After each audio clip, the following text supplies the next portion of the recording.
नमस्कार, मैं हूं पूजा सिंह और आप देख रहे आरएन टीवी नेशन। चलिए खबरों की शुरुआत करेंगे उत्तराखंड की कुछ खास बड़ी खबरों के साथ। उत्तराखंड ज्योतिष परिषद 28 फरवरी को रुड़की के आदर्श नगर में 50वां अखिल भारतीय ज्योतिष, जिसे आपको बताते चले, महाकुंभ आयोजित करेगी। इस महाकुंभ में देश भर के ज्योतिषाचार्य धर्म, वेद और वेदांत पर चर्चाएं करेंगे। नव संवत्सर आपको बता दें 2083 में शुभागम पर विशेष चर्चाएं होंगी और आने वाले वर्ष में भविष्यवाणियां भी की जाएंगी। कार्यक्रम में आम लोगों को निशुल्क ज्योतिष सलाह दी जाएगी। उद्घाटन समारोह में जगत गुरु शंकराचार्य राजेश्वरम जी महाराज करेंगे। अखाड़ा परिषद डॉक्टर रविंद्रपुरी जी महाराज, महामंडलेश्वर यतिनानंद गिरी जी महाराज और अन्य गणमान्य लोग इसमें उपस्थित रहेंगे।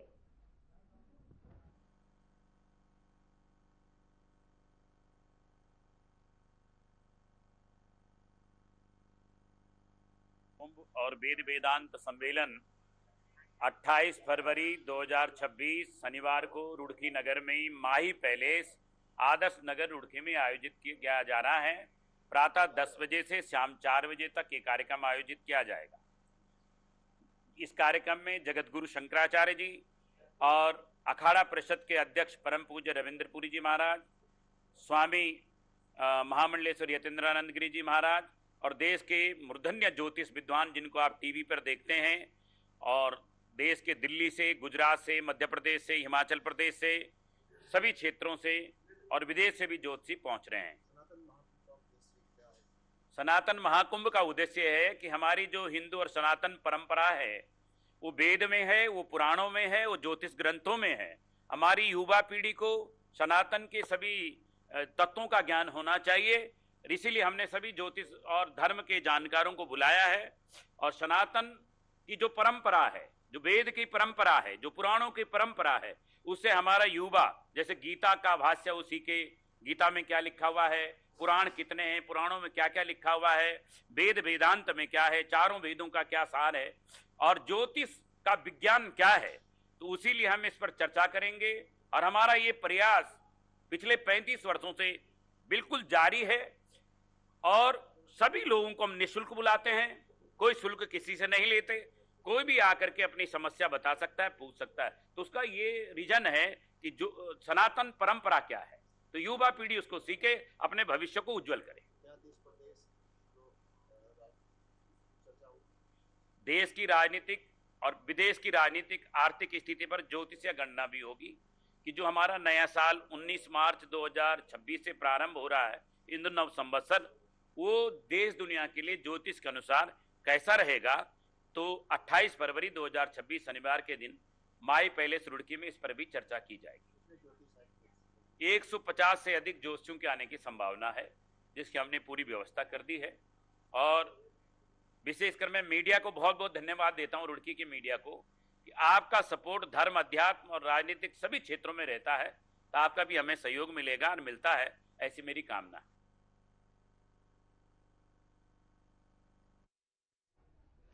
तो वहीं उत्तराखंड के मुख्य सचिव आनंद वर्धन की अध्यक्षता में मुख्यमंत्री पलायन रोकथाम योजना और मुख्यमंत्री सीमांत क्षेत्र विकास कार्यक्रम की अहम बैठक हुई। वहीं अधिकारियों को निर्देश दिए गए इस बैठक के दौरान की योजनाओं का क्रियान्वयन समय पर और प्रभावी तरीके से हो। बैठक में टारगेट प्रचो और समाधान आधारित इंटरवेंशन पर जोर दिया गया।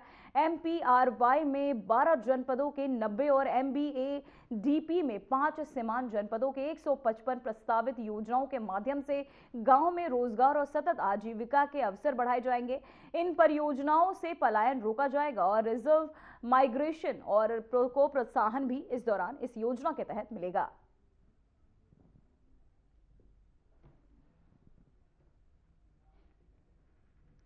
तो वहीं ग्रामीण वेग वृद्ध परियोजना की उच्च अधिकारी समिति में वित्तीय वर्ष 2026-27 के लिए 677.75 करोड़ रुपए की वार्षिक कार्य योजना और बजट मंजूर किया गया। योजना में स्वरोजगार, आजीविका सर्वधन, कृषि, स्थानीय समाधान, विकास और लघु उद्यमों को प्रोत्साहन शामिल है। मुख्य सचिव आनंद वर्धन ने 2.5 लाख महिलाओं और लखपति दीदी बनाने का लक्ष्य रखा। महिलाओं के आर्थिक और सामाजिक सशक्तिकरण के लिए विभिन्न योजनाओं का आपको बता दें, सेमेकन और समान कार्य वाली महिलाएं स्वयं सहायता समूहों को विशेष सहायता दी जाएगी। गांव में खाली पड़े ग्रोथ सेंटर को सक्रिय कर रोजगार बढ़ाने और पलायन रोकने पर भी जोर रहेगा।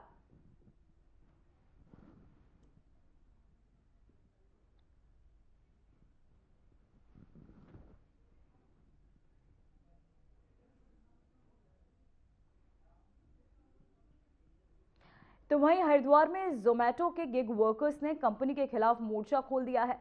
प्रेस क्लब में उन्होंने कहा कि सरकार ने 10 मिनट में डिलीवरी करने का नियम हटा दिया है, लेकिन कंपनी अब भी जल्दी डिलीवरी करने का दबाव डालती है। समय पर डिलीवरी न होने पर कर्मचारियों के पैसे काटे जा रहे हैं, जिससे उनकी आर्थिक स्थिति खराब हो रही है। गिग वर्कर्स ने चेतावनी दी कि अगर कंपनी उनकी समस्याओं का समाधान नहीं करती तो वे भूख हड़ताल पर बैठ सकते हैं। ये विरोध उनके अधिकार और बेहतर काम की शर्तों की मांग को लेकर है।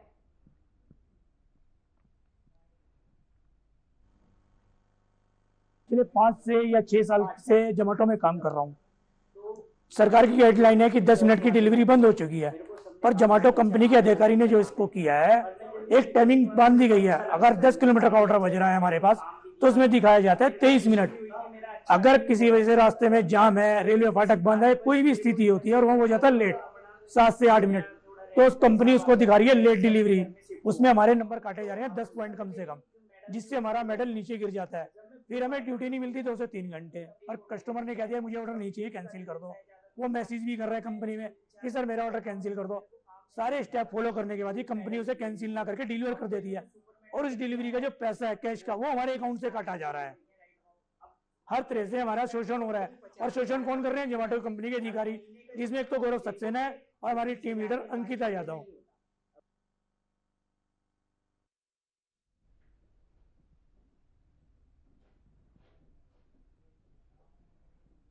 तो वहीं हल्द्वानी से बड़ी खबर सामने आ रही है, जहां रेलवे अतिक्रमण के मामले में सुनवाई सुप्रीम कोर्ट में अतिक्रमण मामले में सुनवाई हो रही है। वहीं अतिक्रमण मामले में सीजीआई की कड़ी टिप्पणी भी देखने को मिली। बिना अनुमति जमीन पर मालिकाना हक नहीं। हल्द्वानी के बनभूलपुरा में रेलवे की जमीन पर कब्जे का मामला सुप्रीम कोर्ट में चल रहा है। और वहीं सीजेआई ने कहा कि लोग सार्वजनिक जमीन पर मालिकाना हक जताते हैं, जबकि वहां बिना अनुमति नहीं रह सकते। वहीं प्रशांत भूषण ने बताया कि कोविड के समय एक तरफा आदेश जारी हुए थे और इसके बाद अपील दाखिल हुई। सुप्रीम कोर्ट ने स्पष्ट आदेश दिए कि आगे कैसे कदम होंगे। वहीं रेलवे की वकील ऐश्वर्या भाटी ने कहा कि जमीन सीमित है और कई जगह अनाधिकृत कब्जा है। सुनवाई के दौरान बनभूलपुरा के लोग दुआ कर रहे हैं कि मदद की उम्मीद कर रहे हैं।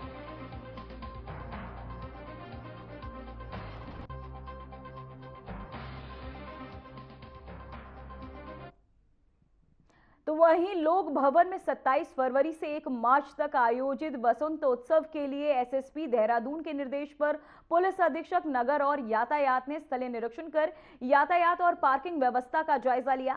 चक्राता रोड से आने वाले वाहनों के लिए अलग अलग रूट तय किए गए। सड़क किनारे पार्किंग बंद है और उल्लंघन करने पर क्रेन से वाहन हटाया जाएगा। वहीं सरकारी वाहन आरटी ग्राउंड के पार्क में होंगे। जनता से अपील की गई है कि सार्वजनिक परिवहन और दोपहिया वाहन अधिक प्रयोग करें। वहीं धैर्य बनाए रखें और हॉर्न का अनावश्यक प्रयोग न करें।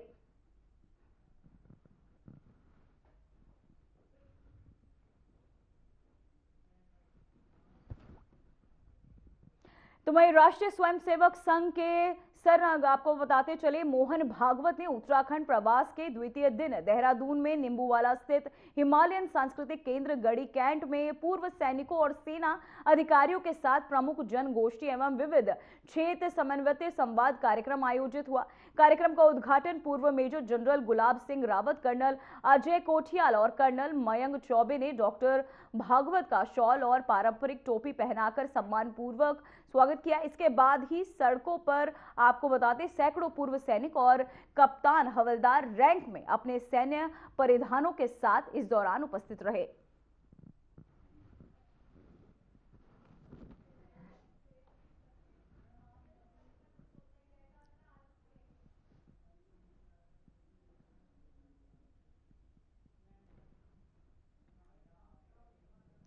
तो वहीं देहरादून में आयोजित व्यय वित्त सीमित की बैठक में राज्य की कई महत्वपूर्ण विकास योजनाओं को मंजूरी दी गई। बैठक की अध्यक्षता पूर्व सचिव आनंद वर्धन ने की, वहीं जिसमें खेल पर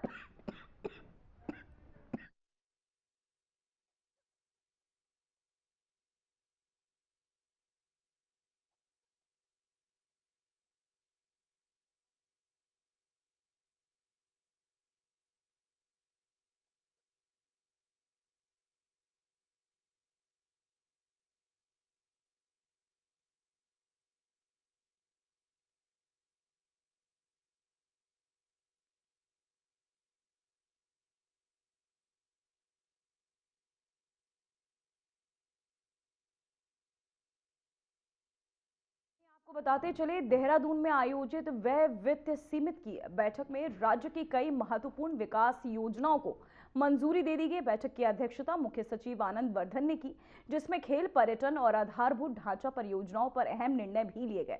बैठक में चंपावत के गोरलचल चौड़ मैदान में स्टेडियम निर्माण और श्री गोलू देवता कॉरिडोर परियोजना को स्वीकृति प्रदान की गई। देहरादून के आमवाला तैला क्षेत्र में लगभग 17.88 करोड़ रुपए की लागत से सीवरेज परियोजना को भी मंजूरी दी गई। इसके अलावा केंद्रीय कारागार सितारगंज के विस्तार के लिए 38 करोड़ रुपए से अधिक की धनराशि स्वीकृत की गई। हल्द्वानी के गोलापार में प्रस्तावित खेल विश्वविद्यालय के भवन और 100 बेड के छात्रावास निर्माण को भी हरी झंडी दी गई है।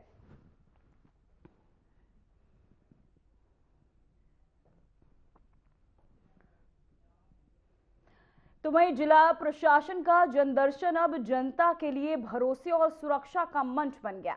आर्थिक तंगी और परेशानियों ने लोग परेशान इसे मदद के लिए सीधे संपर्क करें। हाल ही में प्रोजेक्ट नंदा सुनंदा से नंदिता की आपको बता दें कि शिक्षा के लिए सहायता स्वीकृति हुई। विधवा सुनीता और उनके 3 बच्चों का भरण पोषण एवं टीसी रोकने के मामलों में डीएम ने त्वरित कार्यवाही कर प्रशासन की तत्परता दिखाई। वहीं क्वारा धनौल्टी मोटर मार्ग निर्माण में देरी पर डीएम ने अधिशासी अभियंता से विस्तृत रिपोर्ट तलब की। वहीं जनदर्शन में 191% समाधान की आस लेकर पहुंचे। वहीं मुख्यमंत्री के मार्गदर्शन में जिला प्रशासन ने जनदर्शन पर जनता का विश्वास लगातार बढ़ रहा है।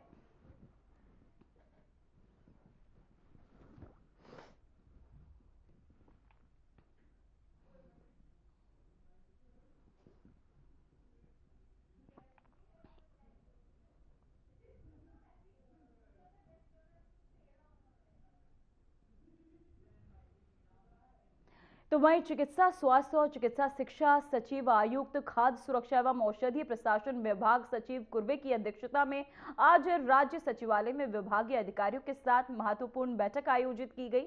बैठक में कोडिन युक्त सिरप और अन्य मन प्रभावी औषधि के बढ़ने कुप्रयोग और उनके गैर कानूनी व्यापार को लेकर गंभीर चिंता व्यक्त की गई। सचिव सचिन कुर्वे ने निर्देश पर आपको बता दें, ऐसे मामलों में शून्य सहनशीलता की नीति भी अपनाई जाएगी।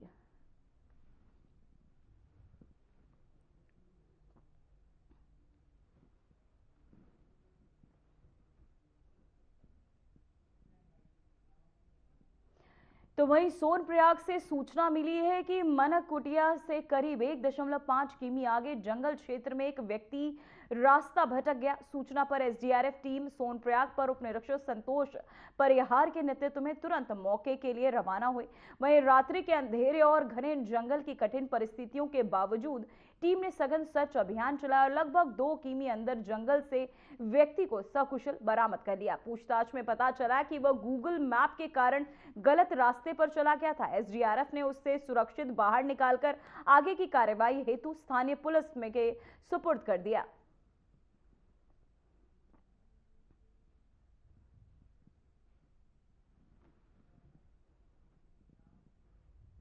तो वहीं रुड़की में नगर निगम की नीतियों के विरोध में प्रांतीय उद्योग व्यापार मंडल के पदाधिकारियों ने प्रदर्शन कर मेयर और नगर आयुक्त को ज्ञापन सौंपा। व्यापारियों का आरोप है कि नगर निगम ने 2025 में किए गए वादों से मुकरते हुए भवन कर में 5% की वृद्धि आपको बता दें वृद्धि कर दी है, जो जबरन यूजर्स चार्ज व व्यवसायिक कर थोप दिया गया।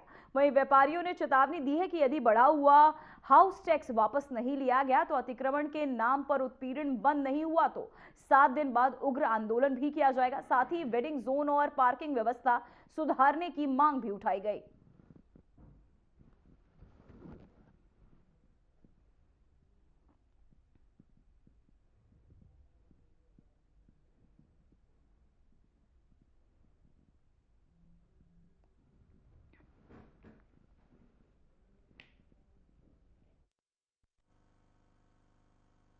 प्रांतीय उद्योग व्यापार मंडल की ओर से एक ज्ञापन मुख्य नगर आयुक्त को दिया है, जिसमें भवन कर जो पिछले वर्ष एक बैठक हुई थी उसमें इन्होंने कहा था कि कोई कर नहीं बढ़ाया जाएगा। हमारा अनुरोध था कि भाई टैक्स ना बढ़ाया जाए, तो इन्होंने कहा नहीं बढ़ाया जाएगा, 5% बढ़ा दिया गया, वादा खिलाफी हुई।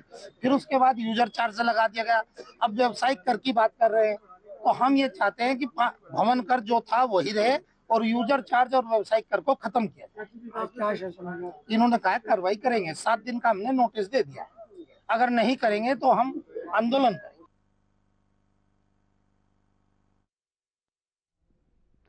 तो वहीं हरिद्वार पुलिस को ऑपरेशन स्माइल के तहत रेलवे स्टेशन परिसर में बड़ी सफलता मिली। स्टेशन पर 3 नाबालिग बच्चे लावारिस हालत में घूमते मिले। पुलिस ने उन्हें रोककर पूछताछ की और उनके हाथ, आपको बता दें, उनके साथ कोई अभिभावक भी नहीं था, वे घबराए हुए थे। पुलिस ने बच्चों को समझाकर बातचीत की, जिसमें उन्होंने बताया कि वे 6ठी कक्षा के छात्र हैं और हरियाणा से घूमने के लिए हरिद्वार आए। तत्परता दिखाते हुए पुलिस ने उनके परिजनों से संपर्क किया। जानकारी मिली कि बच्चे बिना बताए घर से निकल गए थे और गुरुग्राम में उनकी गुमशुदगी की रिपोर्ट भी दर्ज कराई गई थी। तो वहीं आपको बताते चले, हरिद्वार पुलिस को मिली बड़ी सफलता, जहां गुम हुए बच्चों को पुलिस ने तत्परता दिखाते हुए पकड़ लिया और साथ ही आपको बताते चले उनके मां बाप को भी सुपुर्द कर दिया। हरिद्वार पुलिस को ऑपरेशन स्माइल के तहत रेलवे स्टेशन परिसर में बड़ी सफलता मिली है। स्टेशन पर 3 नाबालिग बच्चे लावारिस हालत में घूमते मिले। पुलिस ने उन्हें रोककर पूछताछ की तो उनके साथ कोई अभिभावक नहीं था और वे घबराए हुए भी थे। पुलिस ने बच्चों को समझाकर बातचीत की, जिससे उन्होंने बताया कि वे 6ठी कक्षा के छात्र और हरियाणा से घूमने के लिए हरिद्वार आए हैं। तत्परता दिखाते हुए पुलिस ने उनके परिजनों से संपर्क किया। जानकारी मिली कि बच्चे बिना बताए घर से निकल गए थे और गुरुग्राम में उनकी गुमशुदगी दर्ज कराई गई थी। तो वहीं हरिद्वार पुलिस के हाथ लगी ये बड़ी सफलता। लगभग 12 वर्ष उम्र है इनकी, एक 11 वर्ष का, 2 12 वर्ष के हैं, आर्यन, दीपक और मयंक। ये तीनों एक ही क्लास में पढ़ते हैं, क्लास 6 में, और तीनों आपस में मित्र हैं और एक ही लोकेलिटी के रहने वाले हैं। और चूंकि सत्यापन अभियान चल रहा है पूरे जनपद में, तो इसमें रेलवे स्टेशन, बस स्टैंड्स पे भी कंटिन्यू पूछताछ होती रहती है। तो 21 तारीख को ये मिले थे हमें यहाँ पे रेलवे स्टेशन पे तीनों बालक। तो जब इनसे पूछताछ की गई तो ये मौके पर कुछ संतोषजनक जवाब नहीं दे पाए कि कहाँ से आए, कहाँ का इनका घर है। तो फिर हमारी जो ऑपरेशन स्माइल की टीम है, उनके माध्यम से इनको थाने पर लाया गया, इनसे पूछा गया, फिर जो इनके पेरेंट्स की डिटेल मिली, फिर इनसे संपर्क किया गया पेरेंट्स से। तो ये गुरुग्राम हरियाणा से, वहाँ पे इनकी मिसिंग भी रजिस्टर्ड है तीनों बच्चों की, और हरियाणा पुलिस ऑलरेडी इनको सर्च कर रही थी। तो संबंधित थाने से संपर्क करके इनके परिजनों को बताया गया। तो आज इनके परिजन आ गए हैं, तो इनको इनके सुपुर्दगी में दिया जा रहा है।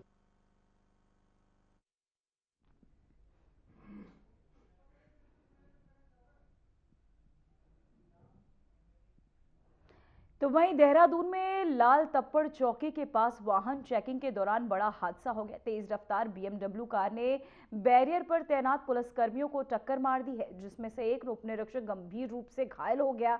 वहीं घायल पुलिसकर्मी को तत्काल उपचार के लिए जॉलीग्रांट स्थित हिमालयन हॉस्पिटल में भर्ती कराया गया, जहां उनका इलाज जारी है। वहीं घटना की जानकारी मिलते ही SSP देहरादून अस्पताल पहुंचे और घायल उपनिरीक्षक का हालचाल जाना। उन्होंने डॉक्टरों को बेहतर से बेहतर उपचार उपलब्ध कराने के निर्देश दिए। साथ ही परिजनों से मुलाकात कर हर संभव सहायता का भरोसा भी दिलाया। पुलिस मामले की जांच कर रही और संबंधित वाहन चालक के खिलाफ आवश्यक कार्यवाही भी की जा रही है।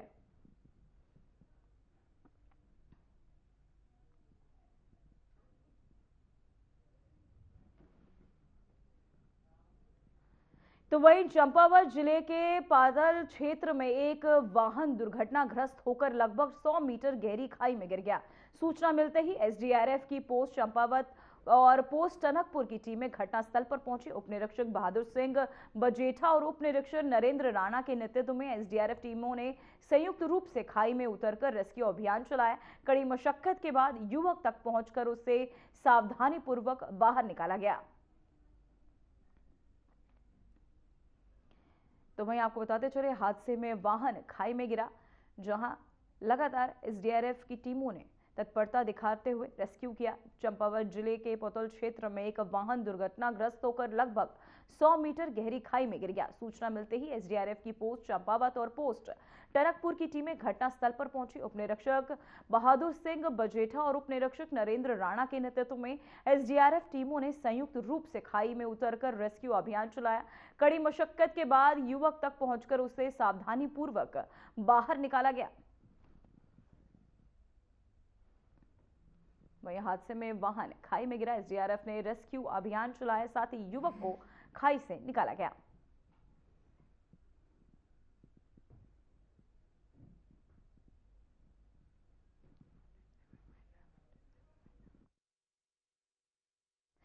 तो वहीं देहरादून में पुलिस का अभियान जारी है, जिससे सार्वजनिक जगह शराब पीने वालों के खिलाफ सख्त कार्यवाही की जा रही है। प्रेमनगर क्षेत्र में 22 व्यक्तियों को पुलिस ने पकड़कर वाहन में बैठाकर थाने ले गए।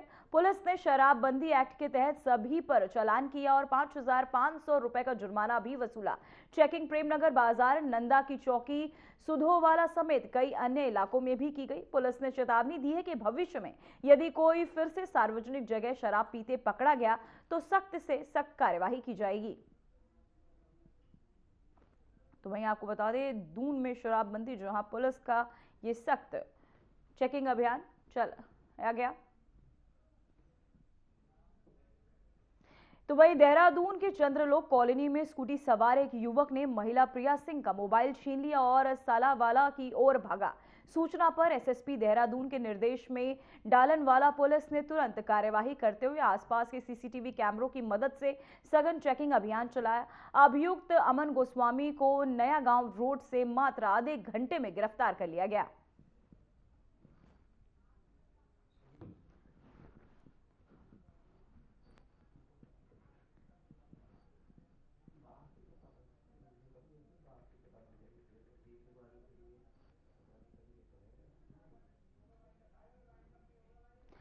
फिलहाल उत्तराखंड की खबरों में इतना ही। देखते रहिए आरएन टीवी नेशनल। मुझे दीजिए इजाजत। नमस्कार।